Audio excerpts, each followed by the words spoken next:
Our politics lead right now. The U.S. Senate is back from its 5-week break today with a gargantuan task to pass a spending bill within the next 16 legislative days, or the U.S. government will shut down.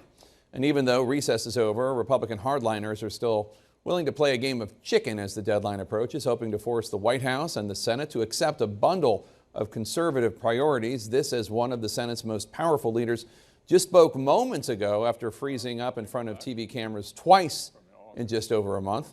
Let's go to CNN's Manu Raju on Capitol Hill. So Manu, we just heard directly from Republican Leader McConnell on the Senate floor.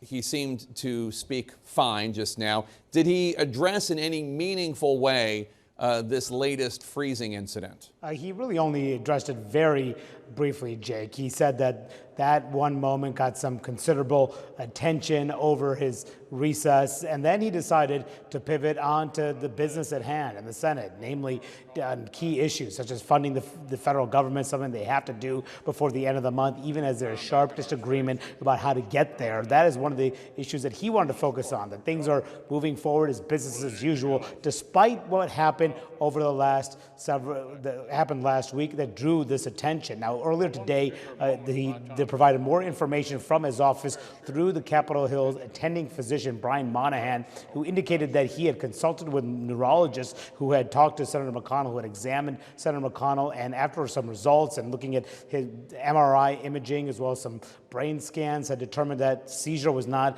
the reason for his pause. Neither was stroke or any other major health issues like Parkinson's. But that is not what Mitch McConnell discussed on the Senate floor, instead pointing to what he did over the recess and what the Senate has to do in the weeks ahead. Now, one particular moment of my time back home has received its fair share of attention in the press over the past week. But I assure you, August was a busy and productive month for me and my staff back in the Commonwealth. So the question now will be, how do senators respond to this as well? McConnell will be meeting with his leadership team in just a matter of moments. He's spoken to several of them over the phone over the last several days, Jake, and he will meet with his full Republican conference tomorrow. All right, Manu Raju, thanks so much. With us now is Democratic Senator Chris Murphy of Connecticut. He's a member of the Senate Foreign Relations Committee. Senator, thanks for joining us. So after Leader McConnell's first freezing incident back in July, you told CNN that you felt that he was still very much in control of the Republican caucus. Now, after this latest freezing episode, we did hear some Republicans express concern and want to have more transparency about his health. Do you still have the same level of confidence in McConnell's ability to lead his caucus in the Senate? Well, it's no secret that I don't agree with the decisions that Senator McConnell makes on behalf of his caucus, but it appears to me that these are still pretty isolated incidents. There was this letter from the House physician, from the attending physician today, ruling out some other perhaps more serious diagnoses. I've had the chance to interact with Senator McConnell and find him to be, very much still in charge of that caucus. So my hope is that these are isolated instances, and I think it's a decision that his caucus is going to have to make as to whether he continues. It certainly appears that he can continue to be able to do that job. The federal government is scheduled to shut down in less than a month unless a funding bill is passed by September 30th. The sides that are negotiating are not on the same page, maybe not even in the same book. Are you confident that even a short-term spending bill could be passed to at least keep the government open through the end of the year?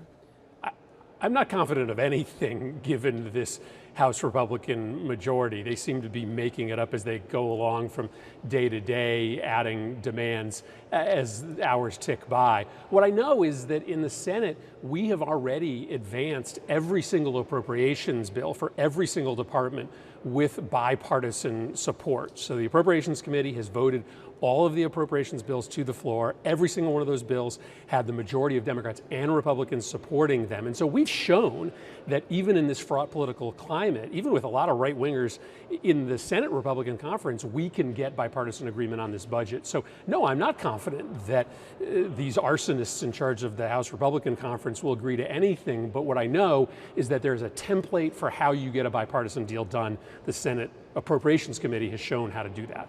Even passing a short-term spending bill could still be a problem for House Speaker McCarthy. as some hardline Republicans are threatening to oppose any rule if the bill falls short of their demands. Some want the White House's request for supplemental spending on Ukraine aid to be separate entirely from the short-term spending bill. Is there any room for compromise on that issue, you think? I hope that the House Republicans don't abandon Ukraine. They are in need of additional assistance. Just in the last 4 days, they have started to make substantial progress.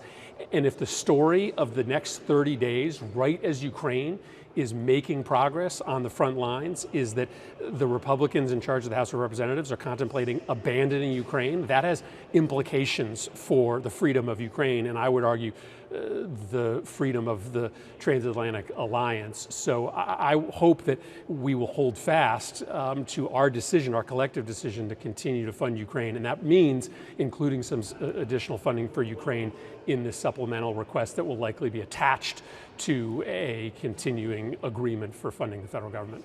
There's a new CNN poll out today showing that Republican voter support for Trump is holding.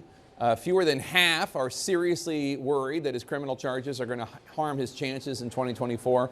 What do you think President Biden should take away from this as he prepares to possibly face Trump in a rematch? I just think Trump is going to be their candidate. I don't know that I wish for that. I know that that's probably a good political outcome for Democrats, but the country is going to suffer having to sort of go through another election with Donald Trump as a mainstream candidate. Ultimately, I don't think Trump picks up any additional support beyond what he had in 2020. I don't think anything that he has done over the last 4 years has convinced Americans that didn't want to keep him in government to hand government back to him. So I know that it's probably the best candidate that Biden could run against, but I think it's bad for the nation if Donald Trump stays at the center of our politics. Not only a majority of voters, but a majority of Democrats in a separate poll last week suggested that they thought Joe Biden was too old to be president, just didn't have the sharpness and the faculties to do the job anymore. He's obviously the oldest person ever to hold the job. He's 80 years old right now, I believe. He'd be 82 if he were inaugurated for another term. Are all those Americans, 77% of the American people, wrong? Well, I read that poll too, and I just think we have to do a better job of explaining to the American people the job that Joe Biden is doing. Listen, I think it'd be legitimate to question any candidate's age if there's evidence that that is having a bearing on the quality of the job that is being done. But we are in a full employment economy with wages growing. We have a reputation that is improving all around the world. Joe Biden has an unparalleled streak of legislative successes, even on the toughest issues out there like guns. I just don't think there's evidence to show that Joe Biden isn't doing the job. In fact, there's evidence to suggest that he's getting more achievement and accomplishment than any other first-term president in our political lifetime. So, yeah, I get it that people register in these polls a concern about a candidate's age when they hit the age that the president is. But in this case, 80 years old is not slowing Joe Biden down. He's doing a pretty exceptional job, and we just have to explain that to the American people.